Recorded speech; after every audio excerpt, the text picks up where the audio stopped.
It's a packed weekend of top quality games. We have Real Madrid against Sevilla, Porto against Braga, and the biggest one in the English Premier League, Manchester United against Liverpool. Welcome to the Nutmeg, the biggest football show on digital TV. My name is Solomon Fowowe, and my main man Dennis returns to us in the studios. How's it going? Very well, Solomon. You're pumped for the weekend, right? Certainly, you know, a whole lot of football in action across Europe's top 5 league, and then it's just us to serve. Okay, let's just dive into it immediately. We have Liverpool, that's Manchester United actually, against Liverpool. And, you know, the reverse fixture was when we saw Liverpool last drop points in the Premier League. You know, they've got 21 games and they've dropped just 2 points. Incredible. Yeah. Incredible. And they have 61 points currently. And now we have that fixture again coming along, and Liverpool still have not lost a game, and ever since they've not drawn any game. Do you think Manchester United will be able to shave points off Liverpool again? It will be very difficult for Manchester United to put off a replica of the sort of performance that we saw with them, you know, the last time these two teams met.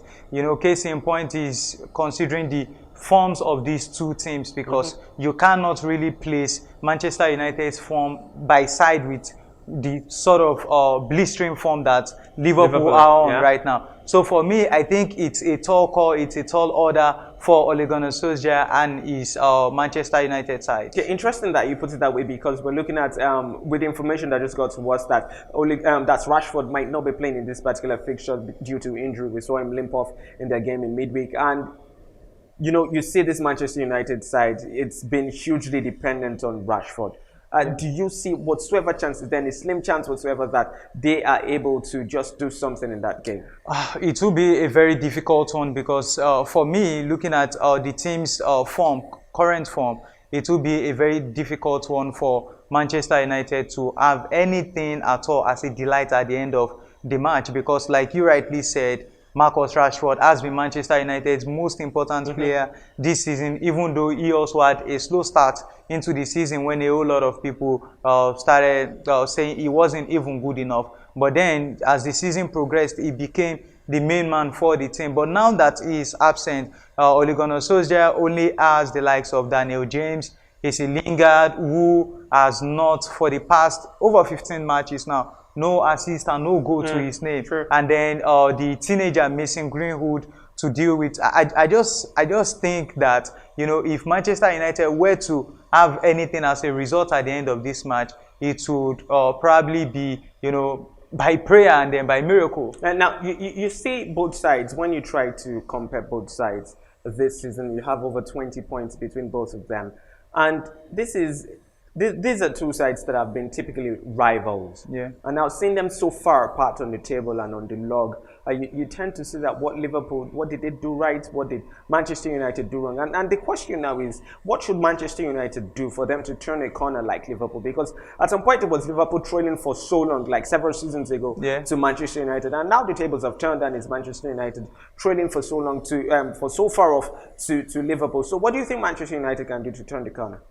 For Manchester United to return to what we used to know them to be, I feel all of that will only fall in shape, you know, if we can wait for the summer, because during the summer, Ole Gunnar Solskjaer and then the Manchester United board have the chance to go into the market, get players, and then return Manchester United to that fearless, and then that fearless side that also brings a fear factor to their opponent whenever they line up to play. Because look at the current team that Manchester United has now. You look at the likes of Marcus Rashford up front, look at Mason Greenwood, look at Jesse Lingard, and then the aging Juan Mata, and then, you know, you just put all of this set of players together, and then indeed you agree that this is not a typical Manchester United side that we always know about. But for the team to return to its normal status, I think there has to be an overhauling of that side. Okay, overhauling of that side. Now, just because you said that, it brings me to the point where Ashley Young is going to be leaving Manchester United. He has left already, actually,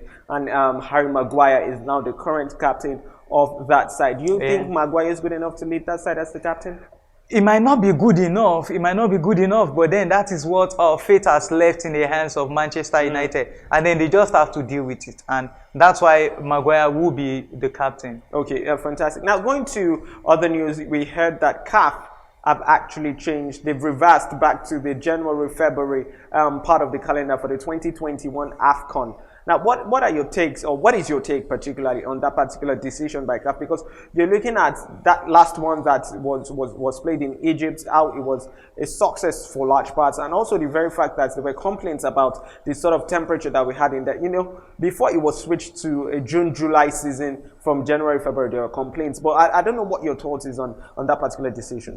Certainly, the decision just has to be that, you know, changing the date of AFCON to January just means that you'll be altering club setups, you know, across Europe and then across the world. I'll take, for instance, now we have a large chunk of African players, you know, playing in the English Premier League. So what it does means is that the likes of Riyad Mahrez, Alex Iwobi, Idris Gueye, you know, they will all be leaving their club sides for the African Cup of Nations. And then this also, at different times when it had happened, has caused, you know, these players coming back to their teams and then starting to fight for shirts, you know, all over again. So I just believe that, number one, there are proper measures and then proper agreements between the club sides and the players to return. And then I also feel the change in plan from CAF themselves would, I just hope they have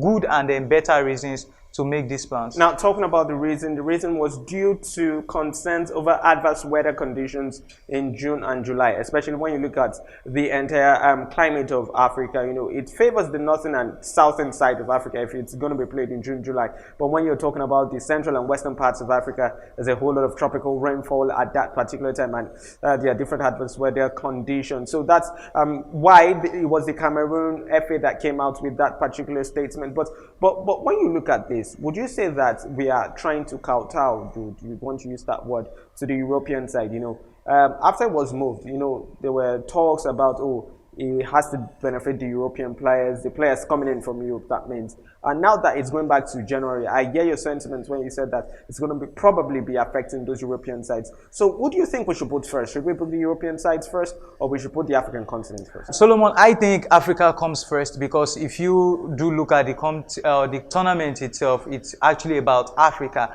And then Africa comes first. Africa should be the major consideration in all of this negotiation. But for me, I am of the opinion that indeed, I think CAF is confused, you know, especially the Ahmad administration. Although you could cut CAF some slacks, you know, when you mention the weather consideration, especially for the last Africa Cup of Nations. But I think that there should be a definitive season where you want to have the Africa Cup of Nations played, so that these European sides can come up with better timetables, you know, to set up how teams will play during the season. All right. Thank you so much for talking to us on the Nutmeg.